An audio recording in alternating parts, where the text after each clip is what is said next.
que je disais que certains de nos aînés ont échoué. Certains de ma génération sont devenus de plus en plus corrompus. Et je me demandais où est-ce que le Niger allait se retrouver dans quelques années. Mais avec ce que j'ai vu aujourd'hui, ce que j'ai entendu, le Niger sera une puissance, il n'y a rien à faire. Nous avons parlé tout à l'heure de la France-Afrique. Nous voulons nous libérer de nos chaînes, c'est ça? C'est une très bonne chose. Nous allons nous libérer, Inch'Allah. Mais, si c'est pour se libérer et que nos richesses soient entre les mains de certaines élites corrompues, nous n'avons rien fait comme combat. Donc, le conseil que je vous donne, je sais que côté études, vous êtes au top. Que Dieu vous bénisse. La seule chose que je veux de vous, c'est le patriotisme, l'intégrité. Et d'ailleurs, je veux profiter pour dire malheur à tous ceux qui vont prendre 5 francs des caisses de l'État, sachant pertinemment que ça appartient au peuple. Je veux vous entendre crier à bas les voleurs de la République. Parce que c'est eux les représentants de la France. Vous savez ce qui est étonnant dans tout ça? Vous êtes pieux, j'ai vu beaucoup avec leur tapis qui regardent la montre pour aller prier. Vous savez que beaucoup de nos politiciens pensent que pour être président de la République, il faut le soutien de la France. Ils oublient que c'est Dieu qui donne le pouvoir. Dites-leur que c'est Dieu qui donne le pouvoir. Donc, moi, je suis convaincu qu'ici, il y aura un futur leader qui fera parler du Niger. Donc, ne baissez pas les bras. Je vais revenir rapidement sur le franc CFA. En français facile.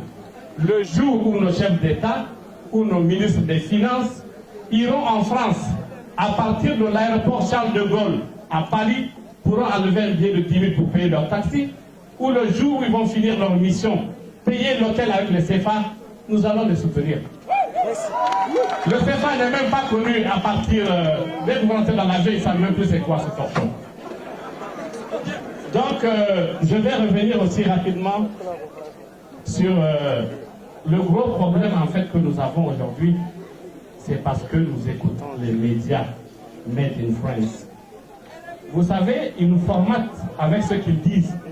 Je ne sais pas si beaucoup d'entre vous regardez sur YouTube le procès de Laurent Gbagbo et Charles Blé Goudé. Lorsqu'on avait arrêté Laurent Gbagbo, on a montré que c'était un diable, un monstre. Aujourd'hui, il n'y a aucune preuve. Tout a été orchestré, comme dans un film, en faveur du président Ouattara. Et aujourd'hui, tenez-vous bien, même les tenues qu'on avait ramassées, soi-disant des massacres qu'il y a eu, même le sang, les taches qu'il y avait, ce n'était même pas du sang humain. Quand on a essayé de voir pour faire les enquêtes, ce n'est même pas du sang humain. Pour vous dire, tout est manigancé, monté, on vous diffuse ça à la télé, et sans le savoir, vous dites, je l'ai vu à la télé, RFI a dit. RFI peut mentir, hein? Oui.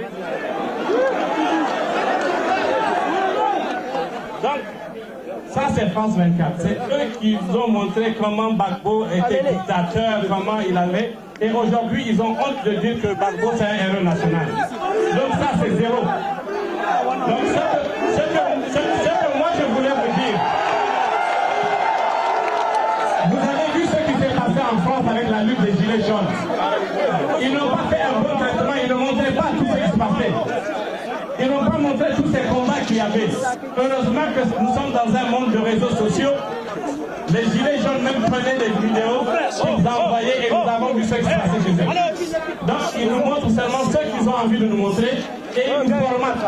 Donc le que je voulais vous donner, les médias à l'international, ne vous dites pas à 100% que c'est la vérité. Essayez d'utiliser votre intellect, vous êtes des génies, personne ne pourra vous tromper. Que Dieu vous bénisse, que Dieu bénisse le Niger, la patrie ou la mort.